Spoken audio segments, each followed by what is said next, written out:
Believe in Jesus then? Yeah. Yep. You guys, can I ask you one question? Just one quick question. Sure.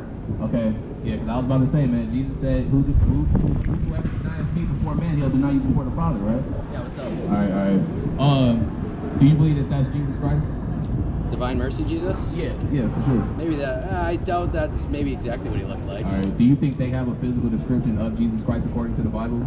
Is that in Not there? according to the Bible, no. You don't think so? I don't think so. Get Revelations 1 and 13 real quick. We're going to read just like a few verses, right? This is the book of Revelations, chapter 1 and verse 13. And in the midst of the 7 candlesticks, one like unto the Son of Man, clothed with the garment down to the foot, and girt about the paps with a golden girdle. His head and his hairs were white like wool, as white as snow. So when you usually see Are you guys pictures of Hebrew Jesus- Israelites? Yeah. You heard of the Hebrew Israelites? Yeah, I know much. So you do know. All right, you got yeah, any like questions? the lost tribes of Israel. Yeah. Yeah. You I got guess any like questions? I can understand the movement.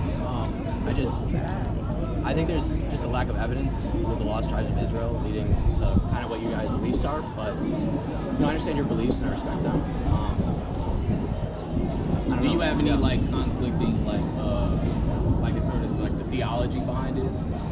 Do you believe that? In terms of the theology, I haven't done a deep dive on exactly what the beliefs are. I know a general amount.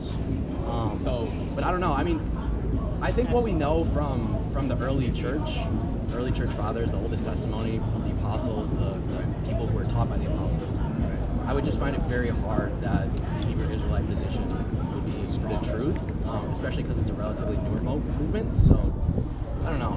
I would struggle with that. They shall remember themselves in the land of captivity. Yeah.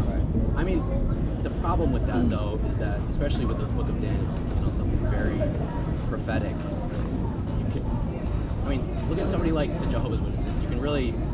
You can interpret the Bible any way that you really want to if you read into it. So I think it's important to kind of look through a historical context of how these ideas have developed, and especially when you look at the Hebrew Israelite movement within the U.S., I would just struggle to find the fullness of truth in it, given that these ideas are relatively novel when compared with kind of how cohesive all of church history is, apart from the Hebrew Israelite movement. Now, of course, you take a Bible and you look in it and you pick out certain passages and you interpret them certain ways. They probably got to go. We gotta go quick. So if you got one thing, that's fine. But okay, hey, get Matthew 15 and 20. it's great. Hey, it's great you guys are on fire for your faith. Well, for sure, right? Because it says you should be a minister of fire. Right. The word says of fire. Let's see if Jesus Christ. So do you believe Jesus Christ came for everyone in the world? Right. Guys, 100%. First for the Jew, then for the Gentile. Is that the passage? This is like salvific. Salvation is way more important because they already don't. We're not going to go into a whole spiel about it. But do you believe that this is the last days or not? I mean, like, Do you my understand premillennial, what postmillennial, statue of amillennial, I like interpreting that. I don't have a firm position on millennialism, so I You don't really know understand exactly. the But statue of Nebuchadnezzar? I mean, with the different Just to kingdoms. get the Yeah, kingdoms, you know that right. this is the final kingdom. Right, and that's, I'm not super familiar with the interpretation of those, although what I am confident about is All right. You got to be the way they are. Let's not go into So let's do something salvific, right? So you said that Jesus Christ came for something. well, first for the Jew, then for the Yeah, we're Gentile. going to show you by Jesus Christ's own words. You want to Because Matthew that's what? first and foremost, right? It has to come. You said Matthew what? 15 to 24, right? This is the book of Matthew, chapter 15, verse 23. And he answered her and not a word. And his disciples came and besought him, saying, 22. I'm 22, so sorry. Yeah, right now. verse 22, and behold, a woman of Canaan came out of the same coast and cried unto him, saying, Have mercy on me, O Lord, thou son of David. My daughter is grievously vexed with a devil. But he answered her not a word. And his disciples came and besought him, saying, Send her away, for she crieth after us. So Christ literally ignored this woman when she came to him for help. Yeah, but there are many you other read instances can you read in the the verse Bible, again? Hold on. especially with the Let's woman at read- the well. Let's just read the verse one more time, right? It's still going. This is the problem though. If you take one instance. We're reading the context of what we're trying to get to, sir. Go ahead. You're right. But he answered her not not a word. And his disciples came and besought him, saying, Send her away, for she crieth after us. So not only did he ignore her, the apostles were also saying, man, send her away, man. What is she doing, right? Keep reading. But he answered and said, I am not sent, but unto the lost sheep of the house of Israel. Did Jesus Christ say that or not? He did. So But did my he mean question that? is, with that interpretation, how do you make sense of the woman at the well? How do you make sense of all Paul's letter? You know what? Here, I feel like let me just say this. I think we could probably go in circles all day because No, we won't. You actually We actually won't. really do. Because remember the healing of the Well, nations. we got one more. His Because he birthday said was the woman at the well. about He said the woman at the well. Just one more quick one, right? 4 and 22. 4 and 22. And I'll tell you something. How about this? Can I just suggest something Well, you said for the you woman guys? at the well Listen, wasn't an Israelite. So there's this guy, Jay Dyer. He's way more knowledgeable on the Hebrew Israelite movement than I am. Look up Jay Dyer. Very, very popular online. No, he's very popular online. He talks to a lot of you folks. Incredibly knowledgeable.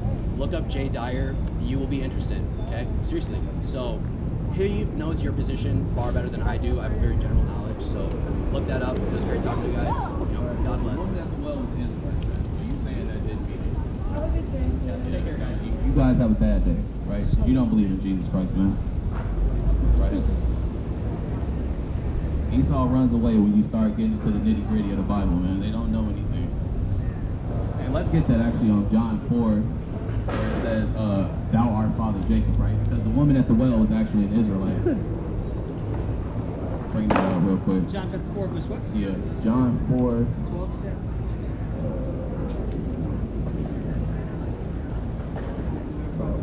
Yeah, bring that up.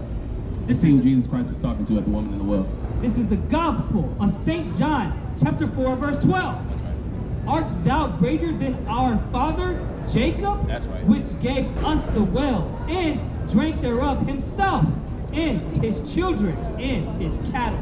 That's right. So this woman in Samaria just literally said that her forefather was of the forefathers of Jacob. Man. Confounded! So you're confounded right there. Not knowing that Samaria, because a lot of people will say, well, Samaria was the land of the Gentiles.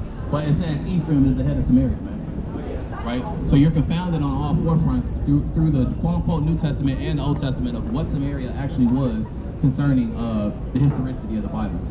Right? It just wasn't non-Israelites there. Ephraim is the head of Samaria. So you had lingerments of the southern kingdom there and also remnants of the northern kingdom still there in Hellenized ways, man. All right, you had anything to say on that notion of that talk? Nah, man, we pretty much covered that. He cut. Yeah. He cut. You cut. Talking about we can go in circles all day. No, you can't. Because every point that you make definitively, we can literally refute it with the Bible. The Bible cannot contradict itself. So we're reading to you that not, because they go off the notion of the fact that Gentiles are not Israelites and that you can't find Gentiles being called you can't find Israelites being called Gentiles when that's a lie. So if we can find in a place in the Bible where Israelites are called Gentiles, then that doesn't give you the right, the honorary right to say every time you see Gentile just means non-Israelite. Just isn't true, isn't right, isn't proper hermeneutics, because we can go various places in the Bible where the children of Israel are called Goyim or a Gentile. Right? So that dude was confounded, man. Him and the little people he was walking We with, done man. covered it, man. Hey, you sisters believe in God? You sisters believe in God? In Jesus Christ? Can I read you one verse? We have to paint these windows. I'm so sorry. Just one quick verse? Just one quick one, right? Yeah, You believe in the Trinity? Huh? You believe in the Trinity? Yes. So you believe that the Trinity is actually what Christ came to teach, or so do you know the Trinity just real quick, can you just run it off what it is? Probably cannot, no. So the Trinity basically means that you have the Father, Son, and the Holy Spirit all pulling from a certain spirit called Yahweh, right? Or Okay. Yahweh. Is Yeah. that what the Trinity consists of? Co-equal, co-eternal? Yes. Right? You heard that term, co-equal, co-eternal, Yeah. before? Okay, so if I show you in the Bible where, get Revelation 3:12, if Jesus Christ is saying, I have something above me, wouldn't that necessarily congruate the Trinity of actually being true if he says, I have something above me? Because if you're co-equal, co-eternal, that means you can't have anything above you, right? Yeah. Okay, bring it out, Revelation 3:12, just one verse. This is the book of Revelations, chapter 3 and verse 12. He that overcometh will I make a pillar in the temple of my God. So if Jesus Christ is the God or a part of that triunity, he wouldn't have to make a pillar in the temple of his God, right? Because he would be like, I will make a pillar of the temple of you, of me, right? But he said, of my God. So that means Jesus Christ has a God above him. Do you know who that God is? The Father. Okay. So if the Father is above Jesus Christ, then Jesus Christ can't necessarily be co-equal with the Father because the Father is above him. As it says, the head of every man is Christ, and the head of Christ is God, right? Mm-hmm. So if they were co-equal, co-eternal, wouldn't they just be on the same even playing field? But we see that there is sort of like economic or hierarchy to the theory. Because in Revelations, he was speaking outside of his body when he rose back with the Father, right? All right. I just wanted to share that with you all. Are you African Americans at all? Yes. Have you heard of the Hebrew Israelites before? I have not. Well, basically what the Hebrew Israelites teach is we believe in the whole Bible, we believe in who we are, and we call Jesus Christ, and we actually believe that the African American woman actually descends from the 12 tribes of Jacob. Have you ever heard that before, like the 12 tribes that you read about in the Bible? A little bit, yeah. Yeah. So we believe that throughout history, archaeology, and the prophecy that African Americans actually come from the land of Yehudan, which means the land of Judah, which is what Western Africa was called in the cartography. So before you guys were taken off of the west shores of Africa in the 1300s, they were calling that the land of the Jews and the Negro man. So the Fulani, the Ashan, the Akan, the Mandingo, the Dewe, there were different Western African tribes that were literally held captive and taken off the western shores and sent into the transatlantic. And before they were in those lands, before the 1441 and 1485 in the 1300s, they were calling it the land of Judah. So that's how we reached throughout historicity. That's how we reached that due to the cartography, which is the study of maps, because that's what they called Western Africa before it was, colonized and put into those different Western African countries. So we just wanted to let you sisters know that you most likely and most definitely probably are Hebrew Israelites through blood. You may not know it like cognitively, but like through your blood, you're literally a descendant of the 12 tribes. If your fathers go back, we see the Jacob. Thank And you. that salvation is for you, for sure. Yeah. And if you love him, keep his commandments. Yeah. Speaking of Yahweh. Yes, sir. Yeah, Have so a good if day, y'all eat guys. shrimp, crab, and lobster, no more shrimp, crab, and lobster, okay? All right. All right. Sister, you believe in God? You do? Well, she on the phone. So yeah, that's what it's about, man. It's coming out here and preaching the truth, man. And like I wasn't trying to cut you off. I was just trying to. Sometimes you gotta meet people where they at. I get it. And people be like, I'm in a rush. Because we Yeah, couldn't they didn't have walk that them time. down. We couldn't walk them down. I don't care. I would have walked them And down. for me, Salaki, I'm gonna bring this out. So for me, it's really not only about the what we find in secular history, whatever art, whatever you might find, here written here or there in history. It's chiefly about the scriptures. It's about the prophecies and the signs and wonders that point to us. That's what you can believe in right there. You believe in Yahweh Shai, Mashiach, And so I'm going to just bring out the scripture. This is the book of Deuteronomy, chapter 28, I'm going to start from verse 45. Moreover, all these curses shall come upon thee, and shall pursue thee, and overtake thee till thou be destroyed, because thou hearkenest not unto the voice of the Lord thy God, to keep his commandments and his statutes, which he commanded thee. Salaki, we'll continue later. Hey, you got a moment for the word, man? Oh, thank you. You passed up last week, man. You ashamed of Christ? Be ashamed. Hey, man, you ain't nobody's father, neither.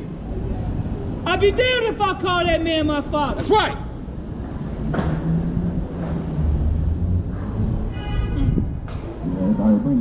Verse 46, and they shall be upon thee for a sign and for a wonder, and upon thy seed forever. So these curses and wonders are all upon our seed forever, man, as a sign and a wonder. I mean, chiefly these curses are going to come off of us as we hearken on to these laws, statutes, and commandments.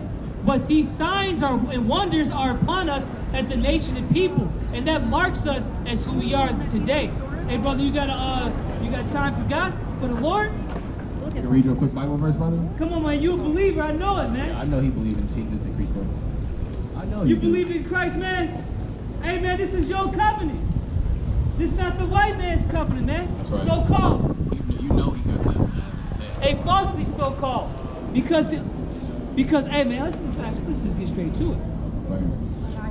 Right, because, It's gonna be bring it out, man. this is not word this period of time. And you saw him run off earlier. You saw him run from the fact that you were reading hair like wool, and it was basically cutting his image, so he just wanted to run away from that, man. Talking about you can cherry pick and you can do it any way you want. But we actually find that the father has a hair of wool and his son has a hair of wool. What are we metaphorically supposed to understand about that instead of the actual physicality being described? What metaphorical thing can you pull of a man's hair being like woolly hair, skin being dark as it burned in the furnace? What can you metaphorically pull from something like that? And he's in an ethereal state, so it defeats the fact that it's something lowly because he's in heaven and being literally revealed to the world. Confounded, man. You know, Jesus is not a white hippie that was at Woodstock, man, in the 1980s, man. It's not what Jesus looked like at all.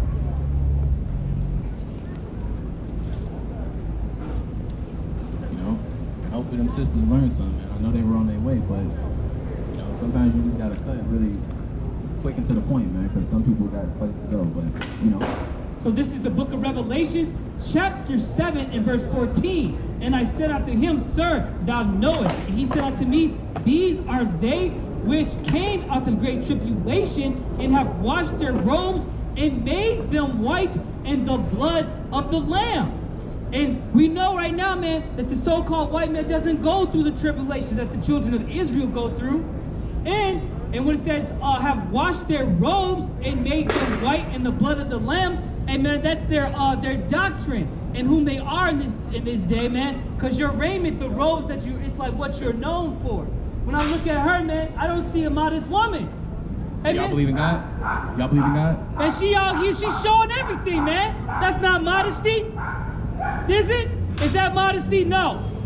So we look at that, man. And that's how you're known in these last days, man. So that's why you got to keep your garment in these last days, man. And wash yourselves in the blood of Christ, man. Whom we know is Yahweh Shai, Mashiach. You sisters believe in God? You sisters believe in Jesus Christ? You got a moment? You got a moment? Just like one quick verse? Alright. You believe that's how Jesus Christ looked? You believe he was a black man?